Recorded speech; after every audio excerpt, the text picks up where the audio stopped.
Shifting gears to Libya, I know you've been to Libya. I believe it's repeatedly and somewhat recently.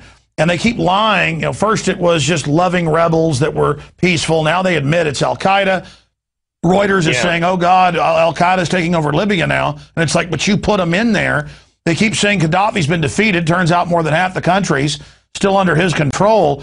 I mean, this is the first time that we've seen things become completely Orwellian. It's like NATO and our own government is run by Baghdad Bob, and everything is the opposite of what they say. Yeah, let me tell you what's next. Apparently, there's been some secret protocols signed between the United States and the NATO countries that helped invade Libya, attack Libya, to establish bases. You know, the U.S. used to have an Air Force base in Libya at Wheelis. It was a B-52 base. That's going, I mean, the U.S. is going to go back in there now with military bases. I understand one military base is going to be located very close to the border with Sudan, which has already been broken up into two countries. South Sudan is basically a vassal state of the United States. So this is the African takeover beachhead. Yeah, and Algeria still supports Gaddafi, rich in natural gas and some oil, but mostly natural gas. When Algeria basically said, look, we're not going to deal with these rebels. We detect that there's Al-Qaeda amongst them, people that we consider unsavory. There were two terrorist attacks in Algeria directed against Algerian security forces blamed on Al-Qaeda. I would say the next two dominoes that are going to fall will be northern Sudan, what's left of the country of Sudan after it was broken in two, and Algeria. This isn't over by any stretch. We're probably going to see these Soros-staged, themed marches and revolutions now in Khartoum and Algiers. And like a dog returning to its vomit, it has the double goody of strategy of tension, wrecking the wealthiest economy, lifting up the rest of Africa, Libya, and then they can come right back in a few years, or maybe even just a few months, they're already talking about it, total contempt for the public, and attack the very Al-Qaeda they put into place if they don't follow the orders just exactly right, or stage a new false flag in Europe or the U.S. and blame it on some cutout, made-up character. My God, I mean, I've studied a lot of spycraft and subterfuge in history, Wayne. I've never seen anything this ridiculously overt, not even in the nasty Soviet tricks they played in the 70s and 80s. Do you agree with that statement? Yeah, and it's blatant. It's totally blatant what they're doing here. I mean, Libya, as you said, was one of the, as far as social programs to help the people, one of the most advanced. Now we have something I reported after I was there the last time in May, that black Libyans and black guest workers from other countries in sub-Saharan Africa were being targeted by the rebels. Now we have the mainstream finally coming around. Human Rights Watch, Amnesty International, all reporting that black Libyans and black African guest workers have been subjected to beheadings and other the women raped and other terrible human rights abuses. When I first reported that, the mainstream was, oh no. I even asked the United Nations Commissioner for Refugees this question here in Washington. He says, oh, well, we've heard those reports, and I've asked the rebels about that. Ask the rebels, why didn't he do an investigation? This guy is a former socialist prime minister of Portugal. He's right in with that whole globalist European Union crowd. Well, Wayne, Walter Fauntroy, as you know, the former D.C. delegate to Congress, for folks that don't know, that's the equivalent of their congressperson because they don't have congresspeople. He had to hide out for a month and was presumed dead. He finally got out. I know you know about this, but he said that he had to hide out because they were killing all blacks on sight. That's now been confirmed, and that's one reason there's such a resistance to the Al-Qaeda takeover in the country, is because they're not giving them quarter, and they're just dragging any blacks they find out, men, women, and children, and there's giant dead piles of them all hacked up everywhere. And our media says, well, this is quite liberal and loving. Obama's doing it. So that's the black cover they needed, as we said in the Obama deception that breaks all this down. And we even show and say Libya will be invaded. Actually, Tarpley did in the film. It's incredible how he predicted that. But it's just amazing that as long as they say it's liberal, then you can do anything you want. It's just it's beyond ridiculous at this point. Yeah, and Fauntleroy also said he saw evidence that it was French and Danish commandos in Libya that carried out some of these atrocities, some of these beheadings. I also understand that U.S. Special Forces were in Libya and are in Libya today. Now, here's how you know about the casualties. There were casualties sustained among these Americans. I've been told that they're being reported as U.S. service people being killed in training accidents in Europe and other places. No, that's how they always do it. But I've talked to the Army.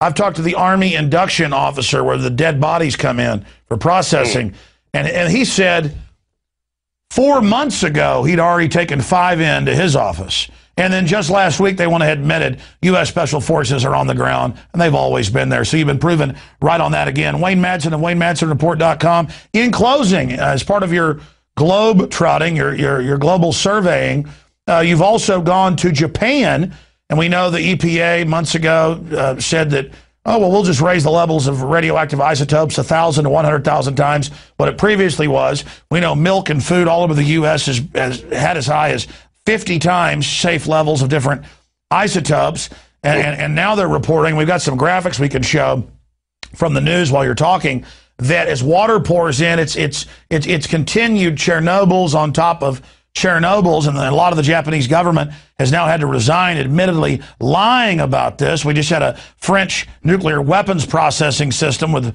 MOX fuel, plutonium blow up. I mean, we had a Canadian reactor have a big spill. I mean, something weird's going on here. It's almost like somebody's sabotaging things, or I guess it's that thing of when it rains, it pours. Wayne, what do you see going on here since you went to Japan? Well, one thing, I've been through Narita Airport in Tokyo many times, but I haven't been to downtown Tokyo since 1984 until this trip. And one thing that really shocked me was Tokyo used to be a bustling city, people everywhere. My first reaction was, where are all the people? There wasn't all the traffic that I remember. I mean, yes, they've done some stuff downtown to alleviate traffic, but I asked the question, where are all the people? I was told, look, many people have moved to southern Japan. Those who are able to get out have left. They've gone down to Kyushu Island, southern Honshu, and even into the Okinawa Islands. Well, that's a huge story. So there's a giant exodus, and I've seen some reports, but they try to whitewash that. So the Japanese didn't believe their government day one, and it looks like they did the right thing getting out of there. Absolutely, and like I say, the lack of traffic, the lack of people. You remember this Tokyo subway system was so packed at rush hour they had to use these cattle prods to force people in. Yeah. You don't see that anymore, because there's not the traffic in the subway system that there used to be. Well, we know there's massive radiation sickness and there have been deaths. And why didn't the government just tell the truth from the beginning? I mean, why does government have this compulsion in all eras, in all times, in all civilizations to lie even when the truth would serve them? Because it just came out that they lied instead of responding. Well, I think the same thing happened in Japan. Is what happened in the Gulf of Mexico. Obama allowed BP to run the show down there. BP was lying about the catastrophe there. These reactors, this is General Electric reactor technology. General Electric was calling the shots over there. They didn't want it out that these reactors are inherently unsafe. And who is Obama's chief of jobs, the jobs program? Who's his good buddy? Jeffrey Immelt, the CEO of General Electric. Who, by the way, is moving the entire X-ray division of General Electric to China, who, by the way, is advising, and even Dennis Kucinich came out and said, hey, how about you create some jobs here in America? I mean, these guys do anything they can to shut this country down. In closing, why do you think that's the case?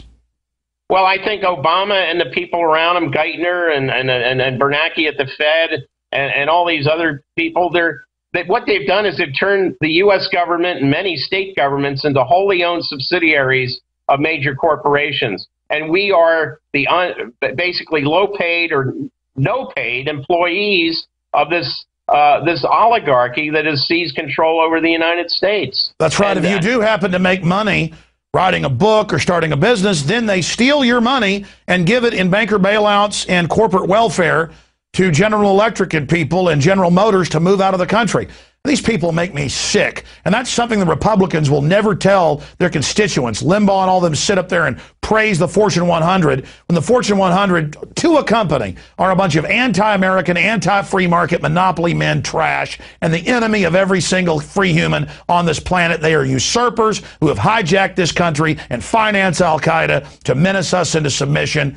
Wayne Madsen, it's always great talking to you. I'm glad you're back in the U.S., and I look forward to speaking to you in the future. Anything else on Japan or Obama or any other tidbit that you'd like to, in closing, have the final word on?